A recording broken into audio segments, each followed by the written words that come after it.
Ada tetangga yang zalim pada saya. Dia telah membuat kesalahan yang banyak. Saya telah memaafkan, tapi hati ini enggan untuk bergaul lagi.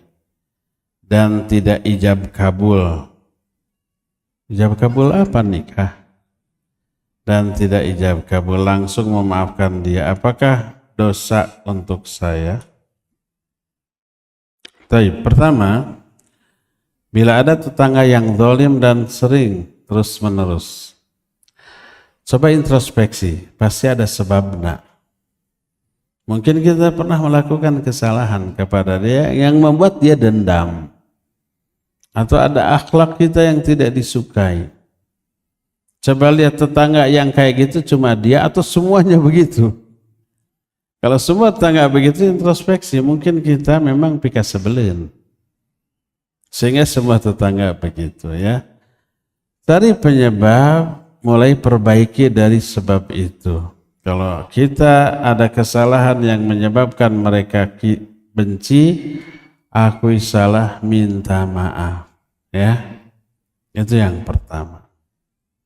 Kedua, kalau sudah ditelusuri nggak ada kesalahan kita, itu mah memang hanya dia. Yang lain mah bager, tetangga yang lain mah. Dan dia begitu ke semua orang. Ada karakter dia zalim, ya. Apa yang harus kita lakukan? Ingatkan, kasih tahu, dinasihati.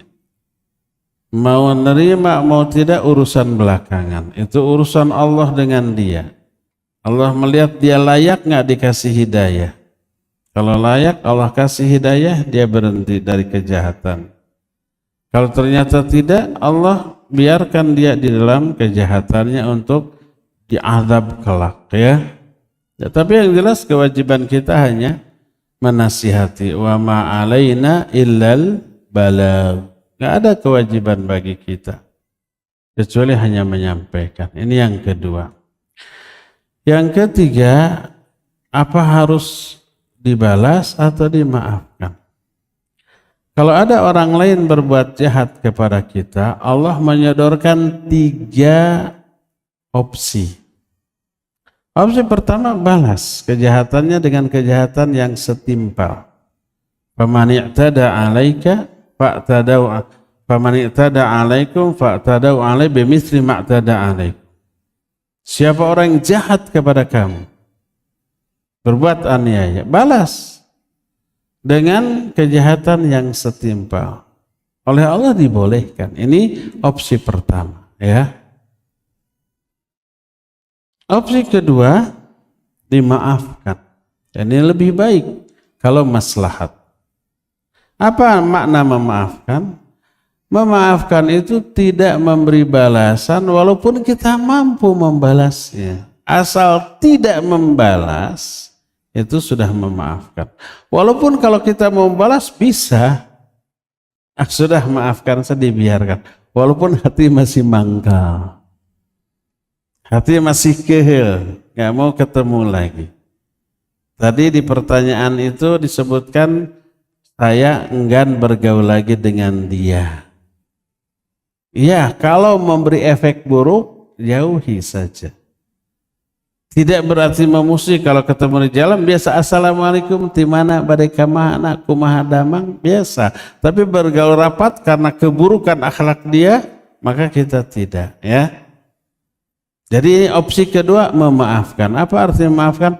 Tidak memberi balasan walaupun mampu membalas.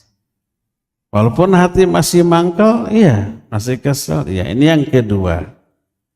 Ini dibolehkan kalau ada maslahat. Ketiga, safah fal ya'fu wal yasfahu. Safah ini lebih dari memaafkan, tapi membalas keburukan dengan kebaikan. Kata Allah, idfa billati hiya ahsan. Fa idzal ladzi bainaka wa bainahu adawah ka'annahu waliyyun hamim. Balas kejahatan itu dengan kebaikan. Orang yang tadinya ada permusuhan antara dia dengan kamu berubah menjadi sahabat yang sangat dekat. Jadi membalas keburukan dengan kebaikan itu yang disebut dengan ihsan. Kata Ibnu Abbas radhiyallahu anhuma, laisal ihsan an tuhsina ila man ahsana ilaik, wa innamal ihsan an tuhsina ila man asaa alaik. Ihsan itu bukanlah kamu berbuat baik kepada orang yang telah berbuat baik kepadamu. Orang lain berbuat baik kita balas dengan kebaikan, bukan itu ihsan. Itu bagus, harus begitu. Tapi ihsan itu kamu berbuat baik kepada orang yang jahat kepadamu. Orang berbuat buruk, zalim, jahat, kita balas dengan kebaikan, itu ihsan. Dan itu yang terbaik, ya. Nah, Allah memerintahkan memberi maaf lalu berpaling. Kata Allah, khudhil afwa wa'mur bil urfi wa'arid anil jahilin. Jadilah kamu pemaaf. Perintahkan orang lain untuk berbuat baik, berpalinglah dari orang yang bodoh. Ini yang kedua tadi. Kalau ada orang berbuat jahat, jangan dibalas. Walaupun mampu, nasihati, wa'mur bil urfi, untuk berbuat kebaikan, lalu berpaling dari orang bodoh. Jangan bergaul dengan dia. Tapi yang terbaik tadi adalah membalas keburukan dengan kebaikan. Ya, kalau dua poin terakhir ini maslahat, lakukan, ya. Wallahu a'lam bishawab.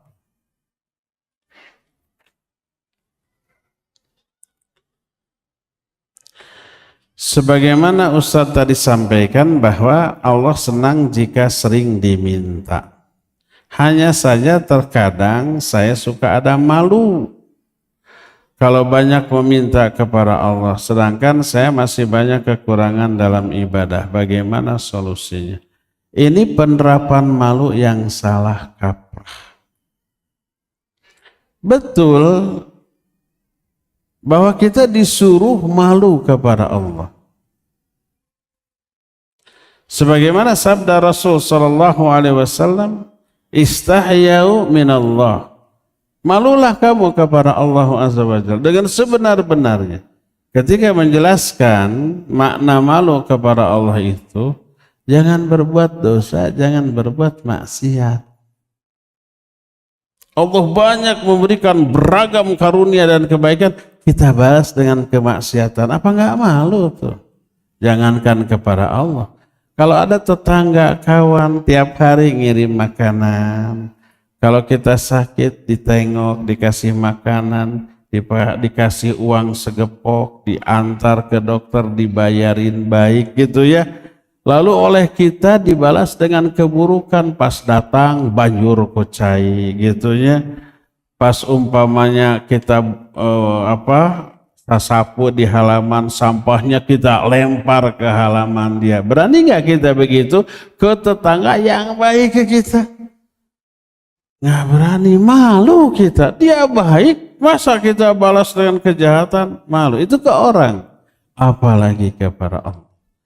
Allah setiap detik memberikan kebaikan dan nikmat, masa kita balas dengan kedurhakaan, dengan mengabaikan hak-haknya, dengan melanggar larangannya?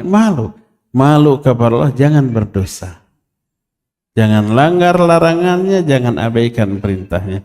Adapun kalau kita merasa berdosa lalu malu untuk meminta, itu malu yang salah kaprah. Jangan merasa malu, malah merasa malulah kalau tidak istighfar, minta ampun, minta bimbingan, minta apapun yang kita butuhkan. Kita yang harus malu. Kita lemah, kita nggak bisa apa-apa, kita sangat kecil, Allah maha besar, maha kuat. Tanpa bantuan Allah kita nggak bisa ngapa-ngapain. Malu kalau nggak minta bantuan kepadanya, ya. Jadi kalau malu kepada Allah, banyak-banyaklah minta. Yang dimaksud malulah kamu kepada Allah dengan sebenar-benarnya, jangan abaikan haknya, jangan langgar larangannya, jangan berbuat dosa dan maksiat. Itu maknanya, ya. Kalau minta berdoa nggak boleh malu, malah sebaliknya malulah kita kalau kita nggak pernah minta kepadanya. Bagaimana cara agar tidak overthinking tentang sesuatu yang buruk, meski selalu berdoa agar terhindar dari hal yang buruk? Contohnya apa? Ya, pertama secara hissi, secara realita, kita wajib menjauhi setiap keburukan atau hal yang bisa mengundang datangnya keburukan. Itu yang pertama.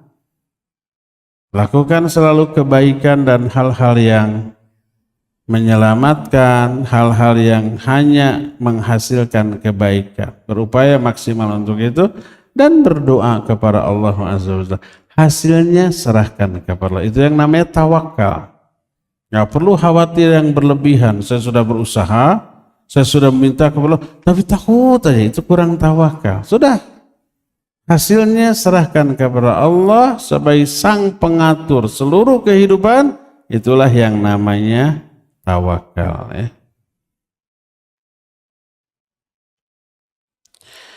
Bagaimana kita mengetahui mendapatkan magfirah dari Allah? Mendapatkan magfirah berarti dihapus dosa. Apakah itu berarti semua dosa di dunia tidak akan dihisab?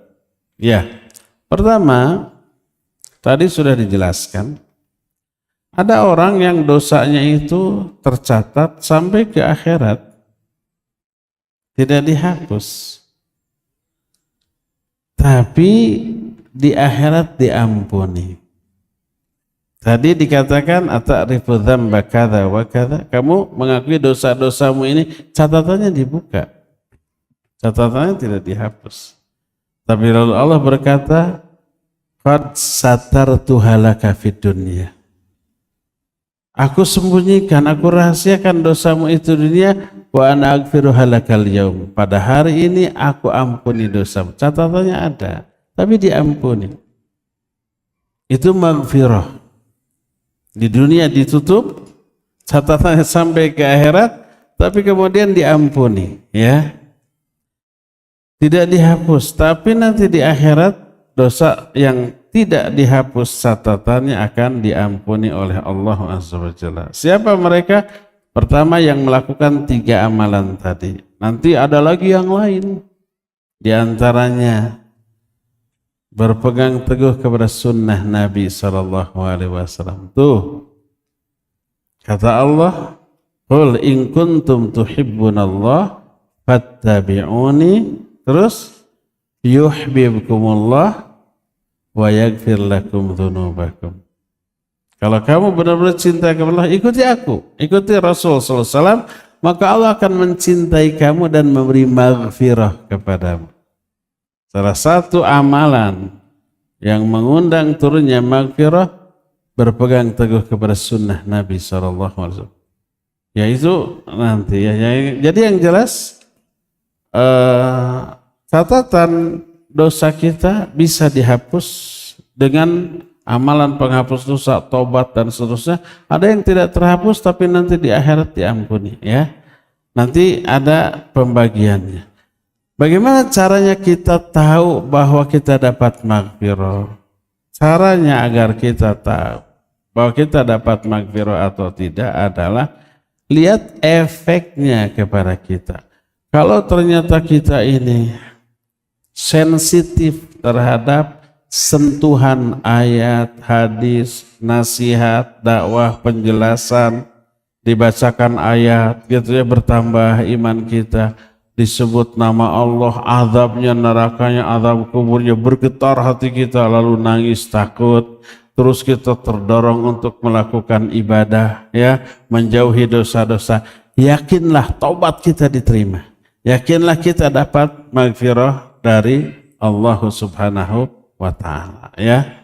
Itu salah satu di antara tanda orang itu dapat ampunan. Apakah saya berdosa jika pada akhirnya saya pun tidak bertegur sapa dengan seseorang? Karena setiap bertemu dia tidak pernah membalas jika saya tegur sapa. Kejadiannya mungkin dia tersinggung dengan candaan saya. Tuh kan, awalnya selalu kita. Saat itu juga saya minta maaf dan dia pun memaafkan. Tapi pas bila bertemu dia selalu buang muka dan tidak pernah lagi bertegur sapa. Pada akhirnya saya pun bersikap seperti dia, memusuhan atau sarwa gelona. Pertama, kalau kita melakukan kesalahan betul tadi, sudah mengaku salah dan minta maaf, ya.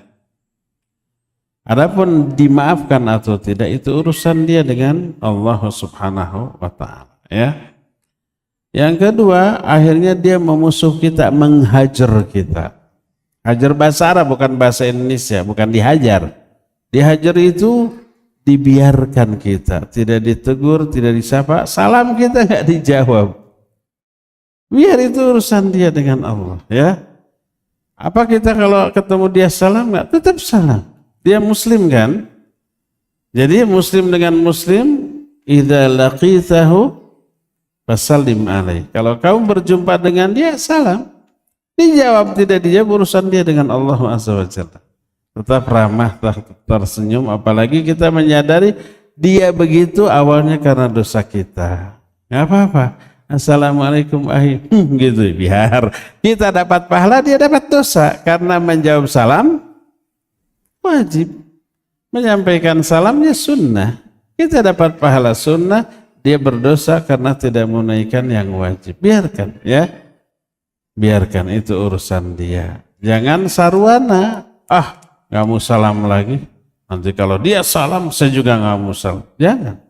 Salamlah kepada dia. Sama tulisannya. Pulpennya juga.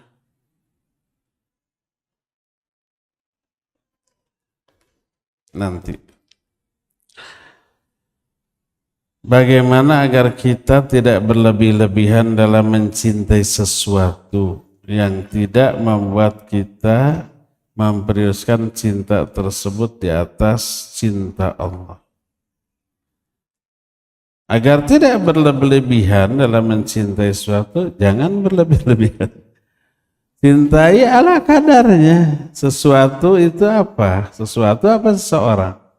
HP gitu ya, kendaraan. Cinta sampai melalaikan kita dari kewajiban. Jangan sampai begitu ya. Bagaimana caranya? Pertama, seorang mukmin jauh lebih mencintai Allah daripada yang lain. Walladzina amanu asyaddu hubban lillah. Orang mukmin jauh lebih mencintai Allah. Kedua, ada ancaman bagi orang yang lebih mencintai dunia. Baik dunia itu harta, jabatan, pangkat, kekuasaan, popularitas, atau orang. Apa ancamannya? Allah turunkan azab di dunia ini juga sebelum di akhirat. Coba perhatikan surah At-Taubah 24. Allah menyatakan, "Qul in kana aba'ukum au abna'ukum au ikhwanukum." Katakanlah olehmu, hai Muhammad, seandainya bapak-bapak kamu, anak-anakmu, saudara-saudaramu, ya, terus keluargamu, sampai au amwalun iktaraftumuha, harta-harta kamu yang kamu usahakan, wa tijaratun takhshawna kasadaha, atau perniagaan yang kalian khawatirkan kerugiannya, wa masakin tardawnaha, atau tempat tinggal yang kamu sukai, ahabba ilaikum minallahi wa rasulihi wa jihadin fi sabilillah fatarabbasu hatta ya'tiyallahu bi amri. Kalau semua itu lebih kamu cintai daripada mencintai Allah, Rasulnya, dan jihad di jalannya, tunggu sampai Allah mendatangkan urusannya. Kata mufassirin di antara Imam Ibnu Katsir, fatarabbasu hatta ya'tiyallahu bi'iqabih. Tunggu sampai Allah mendatangkan azabnya, siksanya kepada kamu. Ini ancaman. Kalau kita lebih mencintai dunia dan isinya dibanding mencintai Allah, Rasulnya, dan jihad di jalannya. Kalau kita meyakini adanya ancaman, kita takut. Akhirnya kita akan mencintai sesuatu atau seseorang ala kadarnya, tidak melebihi cinta kepada tiga hal tadi, kepada Allah, kepada Rasulnya, dan kepada jihad di jalan. Ya. Jadi yang pertama, yakinkan kita harus lebih mencintai Allah dan Rasul. Konsekuensinya apa? Lebih mendahulukan apa yang Allah cintai daripada yang kita cintai.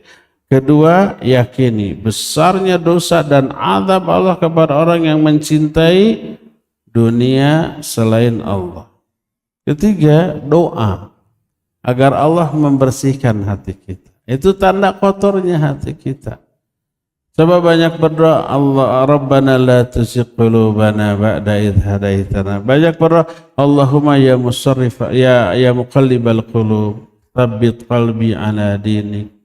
Allahumma ya musarrifal qulub, sarrif qalbi ala ta'atik. Allahumma ati nafsi taqwaha wa zakkiha anta khairu man zakkaha, dan seterusnya ya. Itu yang ketiga. Yang keempat, gaul dengan orang-orang yang soleh agar kita terbawa, dan hindari pergaulan dengan orang yang salah, nanti kita terpengaruh oleh keburukan mereka ya. Cukup ya, sampai di sini sudah ada suara musik tuh. Suara penyair katanya. Semoga Allah pertemukan kita kembali di masa yang akan datang. Mohon maaf tidak semua pertanyaan terjawab karena terbatasnya waktu. Semoga kita bisa melanjutkan kembali kajian ini di masa yang akan datang. Subhanakallahum bihamdik asyhadu an la ilaha illa anta astaghfiruka wa atubu ilaik, walhamdulillahirabbil alamin. Wassalamualaikum warahmatullahi wabarakatuh.